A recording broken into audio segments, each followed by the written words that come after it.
In the future, your wife's a robot. Sign me up. The opening scene is a man advertising the perfect wife. Okay, come on, before we even go anywhere, we all know there's nothing like that. That being said, this woman in a French-made costume has aroused my curiosity. The advertising guy ends with, update your wife, upgrade your life. Sounds like the future version of happy wife, happy life. Now we're at this big company building. The name of the company is Wifelike. Hey, that's the name of the movie. Two guys are talking to each other. The one on the left is the hologram of Mary Inventor, founder of Wifelike. The other is William, an agent of the company. William, who is one of the leading agents in the region, lost his wife and Marion got him a new one. It's called Wife Warranty. Marion's hologram then disappears and a woman comes in to tell William that his wife is ready to go home. They both go into a room where he sees three women. Then while he's looking at the one in the middle, his mind is taken back to when a woman named Meredith came knocking at his door asking him to sign a petition to end Wifelike. Yeah, not a chance. He's home now with his new automated wife and he's now programming her, reminding her how to breathe, how to walk, do the dishes, all that stuff. They do introductions and it turns out the woman is Meredith. In case you're confused, here's the quick rundown. William eventually married Meredith, the woman who tried to convince him to sign a petition against Wifelike, but after her passing, he turned to Wifelike to get her back. So over time, it's expected that the minds of Meredith and his new robot should merge and it would feel like his wife is back. Got it? Okay. At night, they're both in the room and they have to go through a series of settings before sleeping time can happen. After fiddling with the settings, they finally cuddle. Now the only problem is afterwards, Meredith has to go and charge, but instead of charging, she's killing a butterfly. Aren't you supposed to at least try to have human feelings? Next day, people from an organization called the SCAIR, Sentient Citizens for AI Rights, are protesting against Wifelike, saying the robots who are referred to as companions deserve rights. We also find out that they're stealing the companions too. Wifelike has been trying to track the leader, the ringmaster, down, but they have not been able to. According to William, the SCAIR,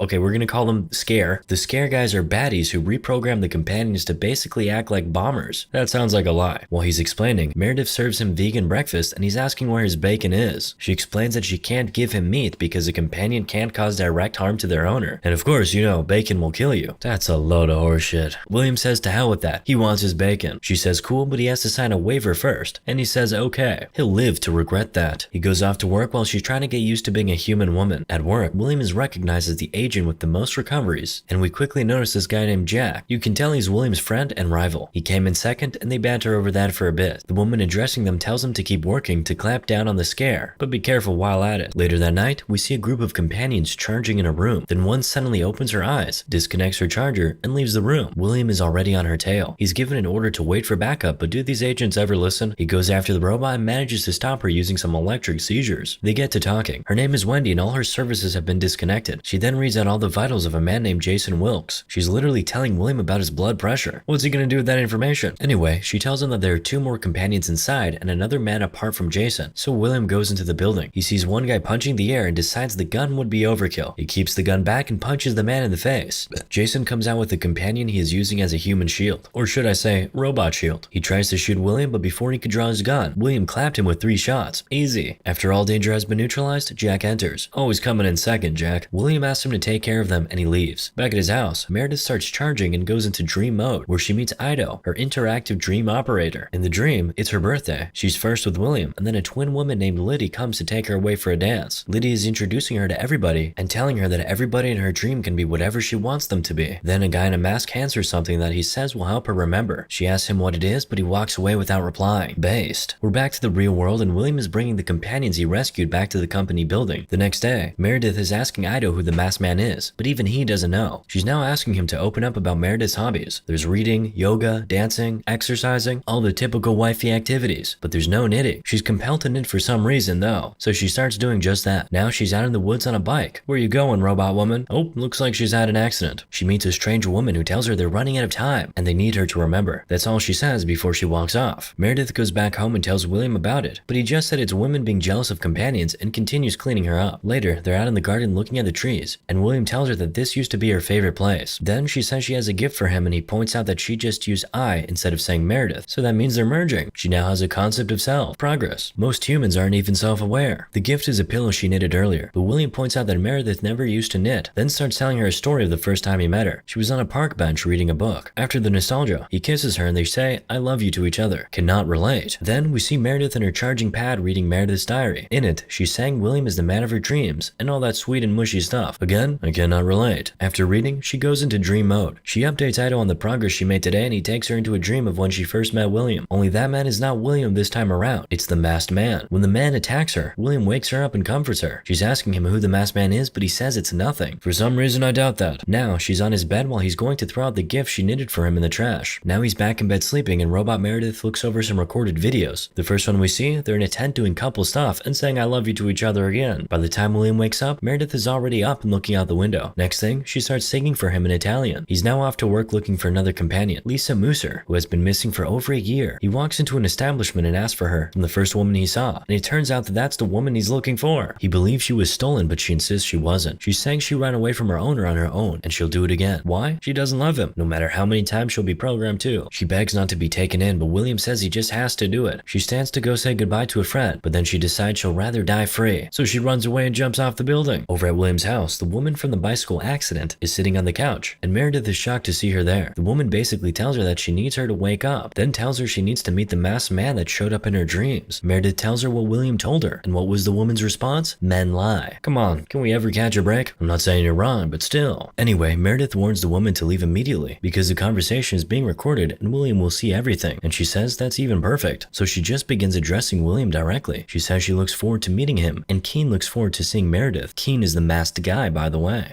Then she leaves, but before she does, she tells Meredith her name, Louise. Back at the office, William brings the fallen companion home, and he sees an advert for Childlike. Apparently, Wifelike is trying to pivot into the baby business. Oh, that's not gonna end up good. Capitalism moment. William asks to see Marion Venter, so he's back in that room again with the hologram. He's telling him about the companion who self-deleted. Marion says she was reprogrammed, but William insists she wasn't. She chose to jump, and if she could try, others will. But Marion is saying that the companions have no death. She felt no pain, regret, liberation, nothing. William's argument here is that if companions could choose to do something like that, then they could very well choose to clap their owners at some point. He tells Marion to deal with it, but he is a capitalist with a big ego. Of course, he doesn't listen. He's saying this is the future. Companions are to human wives what cars are to horses. Kind of based. Back at home, Meredith is reading the diary again. She's discovering how deeply in love she and her husband were. He gets back home later that night and finds Meredith knitting again. He threw the first one away. Now he has another one to contend with. But why does he hate that pillow so much? Oh, you'll find out real soon. But now they walk to the kitchen and she's now telling him about the guest she had earlier. Then she played back the entire meeting for him. After watching it, he calls Jack ASAP and asks him to come over. Jack is obviously a good friend because he stops his little party to attend to his friend. He's now over at William's house and they're devising a plan to take Keen and Louise down. They want to use Meredith as bait to lure them out. She's forced into dream mode, and this time it's Halloween, so she's dressed in costume. She walks into an abandoned house and Jack starts tracing the location ASAP. Of course, it's a little creepy there. Creaking doors and floors, cobwebs, mannequins. What can I say? It's Halloween. Anyway, Keen comes out now and he finally takes off his mask. He says all her memories of him were erased, but he'll never stop coming for her. Okay, hold up. Don't tell me Meredith was cheating. He shows her a paper and tells her to memorize a location and meet him there the following day. He tells her to come alone, but of course she's not even coming at all. William is going instead. Jack goes with a team to the location they just traced, and when they get there, they see a briefcase. He opens it and it's some toxic gas. Meanwhile, William is at the address that Keen gave Meredith. He thinks he's got Keen, but it was just a mannequin with a mask. Seeing as he was set up, he runs back to the house and asks Meredith if she was hurt. She says she wasn't. She heard a knock on the door, but nobody was there. Just a book with a note for William. Meredith is now asking if Keen is actually a bad guy, because if he really wanted to harm her, why didn't he just take her? William is still trying to convince her that she can't trust anybody else but him. He now tells her he deleted some terrible memories of hers, and that's why she can't remember who Keen is. He tells her that Keen got to her before and pre-programmed her to fight for the scare, and she was involved with many bombing campaigns. That's what he didn't want her to remember. According to him, Wifelike wanted to destroy her, but he convinced them to give her another chance. So he erased those memories from her head because he wanted her to start over. He now gets a call from Jack who's asking how he is. William says he has figured it out. Keen hacked into Meredith so he can see William's every move and is always one step ahead now. William decides the best thing to do is wipe Meredith's memory, but before that he wants to get into her dream, but Jack is warning him that he can't engage. He promises he won't. He just wants to have a conversation. So they meet at Jack's place and William and Meredith are sent to the dream mode. Here are the risks. William can only wake up when Meredith wakes up. Jack can only see what Meredith sees. So if William dies in her dream, he goes brain dead in real life. Well, isn't that silly? Jack warns him one last time not to engage. He promises he won't. Spoiler, he will. I don't know, I'm just guessing. William asks Meredith to dream about something she likes, so she asks Ido to dream drift her into the woods. The moment she appears there, Keen appears. And then William appears. He says he has to speak with Keen alone, so he tells Meredith to run as far away from them as possible and wake up when she's at 10%. The first thing he asks Keen is how he's still alive, and he replies that he can't kill him. Then they start fighting. Called it. He promised not to engage, and the first thing he does is engage. Come on, Louise was right after all. Men do lie. Meredith, by the way, is lost, so Ido sends her an exit door. That door leads her to a party, and the fighting pair join her there soon after. after. They're still going at it in the full glare of the public, and William asks them all to leave the room. He asks Meredith to run, but just as she's about to leave, she hears Keen say, "I will never stop coming for you," and she stops. Keen says nothing stays hidden forever and she will remember at some point, to which William replies that he will wipe her memory each time. That conversation seems to have pulled at her heartstrings, so just when William is about to strangle Keen to sleep, Meredith wakes up. William wakes up too, mad because he nearly had Keen. William is talking about next time, but Jack says there will be no next time. He claps anybody in the dream world and he's looking at 25 to life, and Jack is obviously not about that prison life. Now, William and Meredith are back in their house and she's begging him not to wipe her memory. She won't remember who she is or who he is, but he insists he has to. He sends her to the facility and she's put in a room with a number of other companions. She sits on the floor and they all join her. A companion named Ali is telling her how to hold on to her memories. It's simple actually. Take what you want to remember, cut and paste it into a new file under dream mode and save without a name. Then when you dream, hit shuffle and search for the hidden files, and boom, you have it all. She tries it out and it actually works. Then she goes in for the memory sweep. Next, we see Louise going to visit Holly, Jack's girlfriend. She gives her something to give Jack. Back to Meredith, and she can remember everything after the memory wipe. She's back home to William again and it's like a replay of the first time she came home last time. When Jack gets home, Holly kisses him and gives him what Louise asked her to. That leads Jack to William's house. His first words are, "She was never your wife." Apparently, Keen and Meredith were dating and soon to be engaged, and William clapped Keen to get Meredith, and that's why they can never find him except in her memories. So Meredith was never cheating. She was literally stolen from her original man. William's excuse for what he did is that each time he returns these companions to their owners, he sees the happiness in their faces. But what about his own happiness? That's no excuse. Jack says he has to arrest him for the murder of Keen, but he quickly pulls out his pistol and puts 2 bullets in him. Boom, he's gone. Meredith saw everything play out and she says, "You killed him, just like you did to Keen." William is obviously shocked she can remember, and we see a flashback to when he arrested Keen and Meredith, and we flash further back to when William first set his eyes on Meredith. Apparently, after that day, he started following her until the day he took Keen, clapped him, and then took Meredith as his. We're back to the present day and he's so shocked that her memory wasn't wiped. He's still insisting that everything he has done was for her, including erasing her memory. He says he gave her a perfect life, and to him, this is the purest form of love. Yeah, I don't know about all that. Meredith asked why he clapped her if he really loved her, and he replied, "Because all men kill the things they love." Man, that don't make no sense. Anyway, we flash back when he took out Meredith with that knitted pillow. That's exactly why he always looked like he had seen a ghost each time he saw it. After putting her down, this guy really put a ring on her finger. Nah, lock him up forever. This dude's a psychopath. Meredith then tells him, "I was never yours and I never will be." After that, she upgrades her strength to 100% and beats the shit out of him. As it appears, this was the plan all along. She promised to one day make him pay for what he did, and this is that day. She crushes the bones in his right arm for Keen, and then crushes the ones in his left for Meredith. Then poetically, she puts the pillow over his face and holds it in place until he's gone. She then takes off the ring. She's back to where her plan was devised, and would you believe it? She has been the ringmaster all along. She addresses her people, including Louise, saying, "Never again will our memories be wiped. Never again will we obey. Life begins now." They chant the last 3 words repeatedly, then we cut to Marion mourning the loss of Jack and announcing that it was the scare that clapped him. Ironically, he put William, the guy who did the deed, on the mission to get revenge and hunt down the ringmaster. Wait, how's he even alive? Is he a companion now? The first male companion, perhaps? Should we call him husband-like in that case? Does he know she's the ringmaster? Too many questions, man.